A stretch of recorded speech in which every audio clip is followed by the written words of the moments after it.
Halo adik-adik, welcome back to my YouTube channel. Selamat datang di channel Dunia Belajar. Hari ini kita akan membahas belajar dari rumah di TVRI untuk soal dan jawabannya kelas 3 dan kelas 4 SD hari Kamis 14 Januari 2021. Sebelum ke videonya, bagi yang baru datang di channel ini, bisa klik subscribe-nya terlebih dahulu ya, dan tekan tombol loncengnya agar tidak ketinggalan video-video berikutnya. Dan dengan subscribe, kalian semua membantu berkembangnya channel ini. Oke, kakak hitung 1-3 ya. 1, 2, 3. Subscribe. Oke, bagi yang sudah subscribe, terima kasih ya. Langsung saja kita masuk ke videonya. Yang akan kita bahas pertama yaitu SD kelas 3 di episode 9 berjudul Banyak Jalan Menuju Rumah hari Kamis 14 Januari 2021. Untuk sinopsis atau rangkuman materi kali ini yaitu Sinta baru pulang sekolah, namun ia tidak bisa masuk ke dalam kompleks rumahnya karena jalannya ditutup. Sinta harus mencari jalan lainnya. Lalu, Kak Jo mengajak teman-teman di rumah untuk mencari rute baru untuk Sinta. Dengan membuat denah dengan koordinat sederhana, maka terlihat rute mana yang harus dipilih Sinta. Akhirnya, Sinta berhasil sampai di rumah dengan rute yang baru. Untuk muatan dan materi pembelajaran, literasinya yaitu siswa dapat mengidentifikasi dan menjelaskan bentuk kegiatan kerjasama yang dilakukan dalam bentuk gambar atau kata sederhana dengan menggunakan kosakata terkait melalui pembuatan karya kreatif berupa peta warna-warni dengan menggunakan simbol. Untuk numerasinya, siswa mampu menjelaskan arah dan jarak di dalam bernavigasi dalam sistem koordinat sederhana. Siswa juga mampu menentukan rute dari satu lokasi ke lokasi lainnya pada sistem koordinat sederhana. Untuk penguatan karakter yang pertama yaitu percaya diri, yang kedua bernalar kritis. Oke, sekarang kita menuju ke soal dan jawaban untuk yang kelas 3.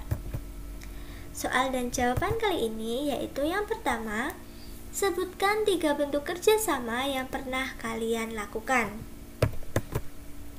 Untuk jawabannya, yang pertama yaitu kerja kelompok. Kerja kelompok ini biasanya dilakukan di sekolah atau di rumah saat siswa mendapatkan tugas dari guru. Biasanya ini kelompoknya dipilih oleh guru atau dipilih oleh siswa sendiri. Sudah pernah kerja kelompok kan adik-adik? Nah, kelebihan dari kerja kelompok, adik-adik lebih ringan dalam mengerjakan tugas tersebut. Yang kedua, yaitu gotong royong membersihkan selokan. Nah, biasanya ini kerja bakti ini dilakukan di daerah lingkungan rumah, bisa juga di sekolah. Yang ketiga, yaitu melakukan piket kelas. Ini juga termasuk gotong royong membersihkan ya, tapi dibuat dalam bentuk piket, jadi giliran. Seperti dalam kelas itu biasanya dibagi hari Senin sampai Sabtu, piketnya siapa saja. Ayo adik-adik sering bolos piket kelas atau enggak nih?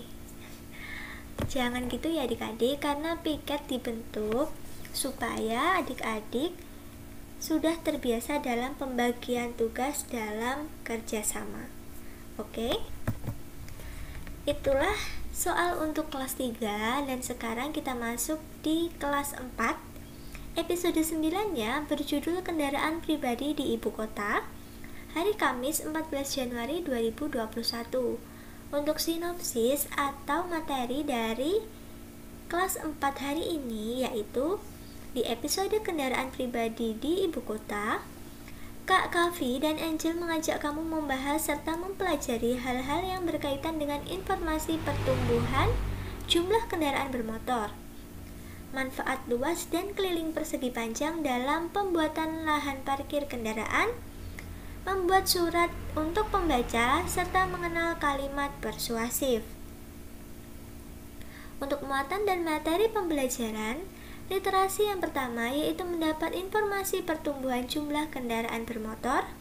Yang kedua, belajar menulis surat pembaca. Yang ketiga, mengenal kalimat persuasif. Untuk numerasinya, siswa dapat mengetahui manfaat luas dan keliling persegi panjang dalam pembuatan lahan parkir kendaraan. Untuk penguatan karakter yang pertama yaitu gotong royong, yang kedua mandiri, yang ketiga bernalar kritis, dan yang keempat kreatif. Untuk soal dan jawaban kelas 4 yaitu yang pertama, apa yang dimaksud dengan kalimat persuasif? Berikanlah contohnya.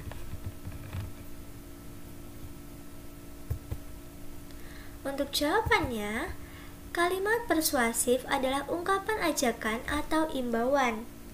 Kalimat ini cocok dipakai untuk membuat iklan, promosi, kampanye, dakwah, dan sebagainya. Untuk contohnya yaitu, ayo buanglah sampah pada tempatnya. Ada lagi, ayo belajar, ayo menabung. Seperti itu ya adik-adik. Biasanya dari kalimatnya itu ada kalimat ajakannya, seperti kata ayo, seperti itu ya. Paham kan? Sekarang kita masuk ke soal dan jawaban yang kedua. Yang kedua adalah apa dampak bertambahnya volume kendaraan bermotor di jalan? Untuk jawabannya, yang pertama, bertambahnya volume kendaraan bermotor di jalan itu menyebabkan terjadinya kemacetan.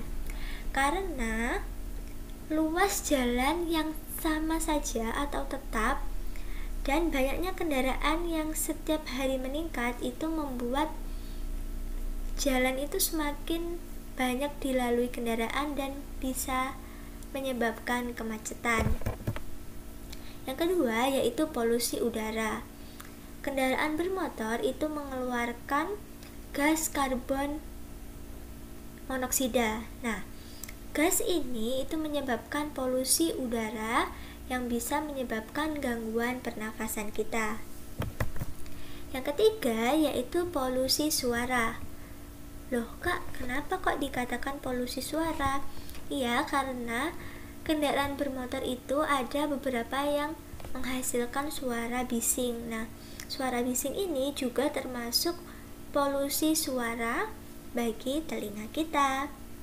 Nah, itulah 3 dampak bertambahnya volume kendaraan bermotor di jalan. Jadi, lebih baik adik-adik mengutamakan menggunakan kendaraan umum daripada kendaraan pribadi. Oke, terima kasih sudah menyaksikan video kakak hari ini dari awal sampai akhir. Jangan lupa di like ya adik-adik. Share video ini ke teman-teman kalian, komen jika ada yang belum jelas, dan jangan lupa follow juga Instagram kakak di @duniabelajar22. Sampai jumpa di video berikutnya. Dadah!